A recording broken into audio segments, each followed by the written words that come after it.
అని టార్గెట్గా చూపిస్తూ ప్రభుత్వాలు మాత్రం తమ ప్రతిష్టను పెంచుకునే దిశగానే అమిత్ షా ప్రయాణిస్తున్నారని ఆరోపిస్తున్నారు. ప్రస్తుతం హిడ్మా ఇంటి వద్ద ఉన్న మనము హిడ్మా ఇంటి వద్ద ఒక్కసారి లోపల పరిణామాలు చూద్దాం. ఎందుకంటే ఇదే ఇంటి నుంచి తన ఎదిగిన తీరుకోవచ్చు, ఇక్కడ నుంచి తన ప్రస్థానాన్ని కొనసాగించిన వ్యవహారం కావచ్చు.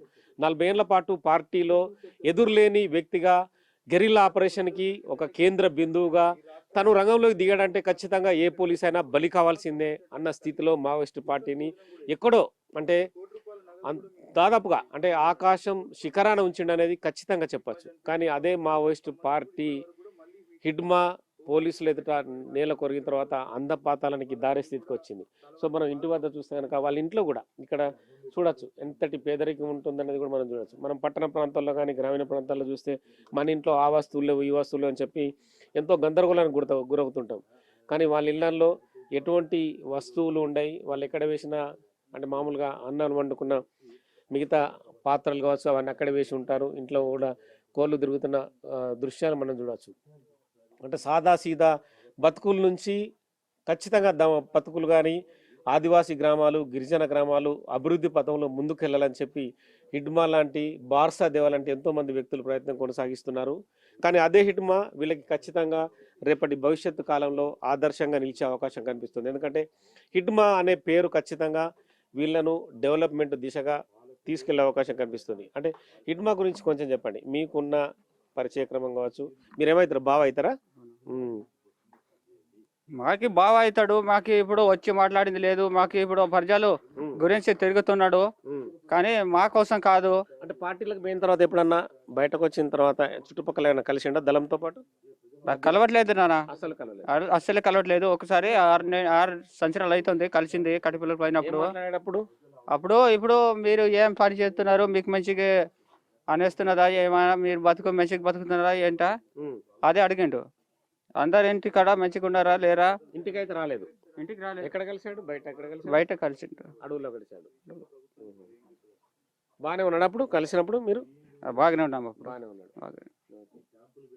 ఇప్పుడు ఈ ఎన్కౌంటర్ లో హిడ్మా భార్య రాజే తెలుసా మీకు? తెలుసు. ఎక్కడ ఉంటుంది రాజే? ఇక్కడ ఈ చుట్టుపక్కల ప్రాంతమేనా? ఇక్కడ కూడా వచ్చేది. అది వచ్చేదా? అంటే మీ క్యాస్ట్ అయినా, మీ కులం? వాకులమే, ఎస్టీ. అంటే వాళ్ళిద్దరు పరిచయం పార్టీలు ఒకేసారి పోయారా లేకుంటే తదుపరి పరిచయం అయింది వాళ్ళకి? మరి నా కళ్ళు తిరుగుతున్నానా.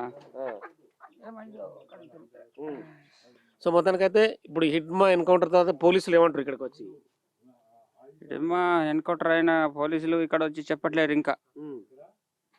ఇప్పుడు హిడ్మా చనిపోతే పోయింది కానీ మీకేంటి అంత ఆలోచన అని చెప్తారు ఎవరు. కానీ గవర్నర్ ఈ ప్రాంతం నుంచి మావోయిస్టులుగా బార్సా దేవ ఎవరు?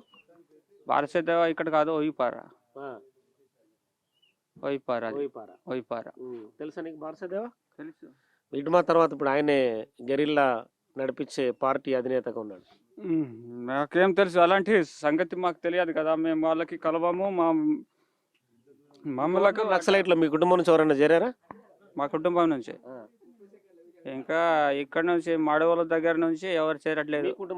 మా కుటుంబం మా బిడ్డ ఉంది. నా బిడ్డ సొంత బిడ్డ ఉంది. పార్టీలకు ఎందుకు పోవాలి? హిడ్మా చనిపోయాడు కదా, ఆ ఎన్కౌంటర్ అయిన కాడ అది కూడా ఉంది. అదే దానికి జైలు పెట్టిండట, రాజమండ్రి జైలు పెట్టి ఉన్నారని. ఇంట్లో నుంచి ఎందుకు పారిపోవాల్సి వచ్చింది? ఇంట్లో నుంచి నేను ఈ పని చేయకుండా నీవు పిల్లలతోటి ఆడి ఇప్పుడు తినటానికి కుదరదు కదా, ఏదైనా పని చేస్తే మనకి డబ్బు అయినా అవుతుంది, ఏది ఈ తినటానికి ఒక ముద్ద దొరుకుద్ది అని చెప్పి ఒక చెంప నేను కొట్టాను. దాని తర్వాత అది ఏటో మనకి తెలియకుండా ఉరికింది. నేను చుట్టాల దగ్గర పోయిందని నేను ఆలోచించుకున్నా. అట్లా అని నేను రేపు ఎల్లుడో ఉండి చూద్దేమో లేదు దళంకి పోయింది అన్నాడు. ఇప్పుడు అరెస్ట్ అయింది. అంటే హిడ్మా దళంలోనే ఉండేదా? హిడ్మా దళంలోనే ఉండేది. మామ కదా, మామయ్య అని. అదే 3 సంవత్సరాలు అయింది. 3 సంవత్సరాలు అయింది. బిడ్డను వెళ్ళి చూడవా మరి? రాజమండ్రి జైలుకి వెళ్తావా?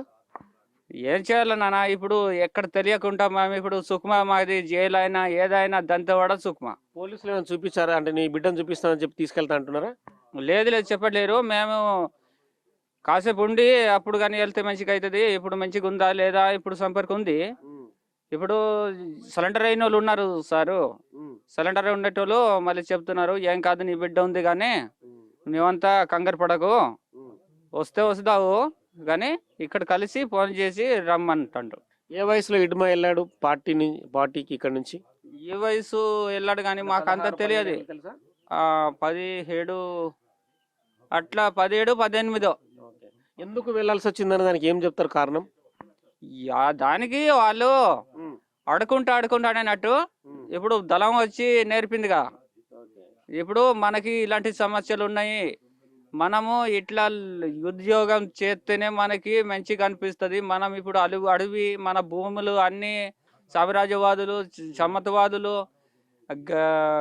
ఇలాంటి వాళ్ళు లాగి మనకంత భూమి ఇవ్వకుండా చేసుకుంటారని ఆలోచించి ఇది చెప్తే వాడు ఆలోచించి వెళ్ళిపోయాడు. మాకు కూడా ఏం చదువుకున్నాడు? వాళ్ళు ఇక్కడ చదివింది లేదు నాన్న. వాళ్ళు ఇక్కడ అన్నారు ఇప్పుడు మాత్రలు ఇక్కడ చదివి అక్కడే చదివాడు పార్టీలో. ఇక్కడ చదవట్లేదు. 5వ తరగతి చదువుకున్నాడు అంటారు. ఇక్కడ 5వ తరగతి లేదు, ఇక్కడ 5వ తరగతి లేదు, ఏం లేదు. ఇప్పుడు 2వ తరగతి ఏమో ఇక్కడ చదువుకుంది. ఇక్కడ చదివింది లేదు. మేమంతా మొత్తం ఒక్కసారి చదివిన వాళ్ళు మేమే. ఇప్పుడు మామూలుగా మీరంతా రోజువారీ కూలీ చేస్తే మీ పంటలు పండించుకుంటే ఎంత డబ్బు వస్తుంది మీకు? మాకి పంటలు పండిస్తే మాకు తినటానికి మేము అమ్మట్లేదు. అమ్మేది ఒక 2,000, 3,000 అంతే అంతే. ఇప్పుడు బండి తోటే దున్నేస్తాం కదా, బండికి ఒక 10-12,000 పోతాయి. మాకేముండదు, మాకు లాభం రావట్లేదు. దానివల్లే మేము గరీబు.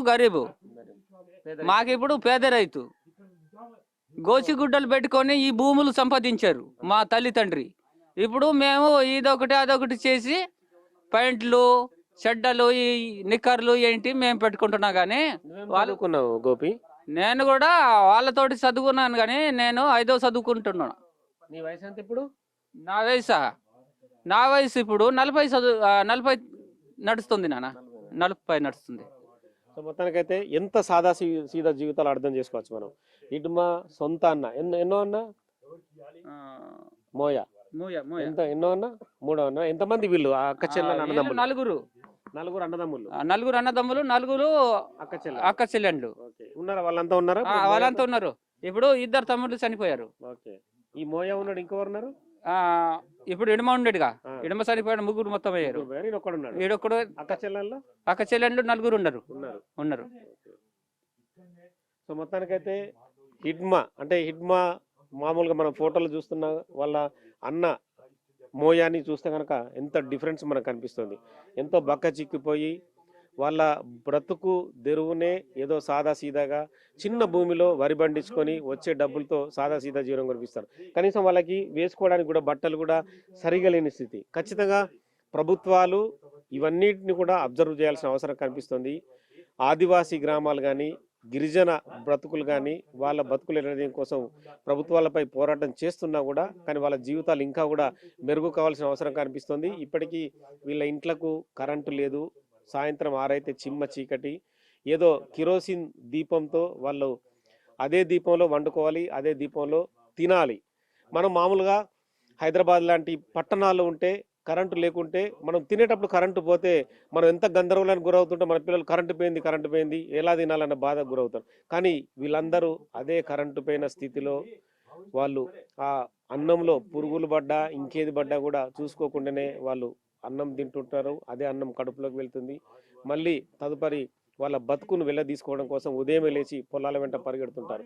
వాళ్ళకు వచ్చేది ఈ మనం చెప్పకూడదు మామూలుగా మన దగ్గర వేల రూపాయలు ఉండాలనుకుంటాం. కానీ వాళ్ళు ఏదో 6 కాలం పంట పండి వెళ్ళదీస్తే వాళ్ళకి వచ్చే డబ్బులు ఇందాక గోపి చెప్పినట్టు వాళ్ళకి వీళ్ళకి ఇవ్వంగా మిగిలేటి వేలల్లో.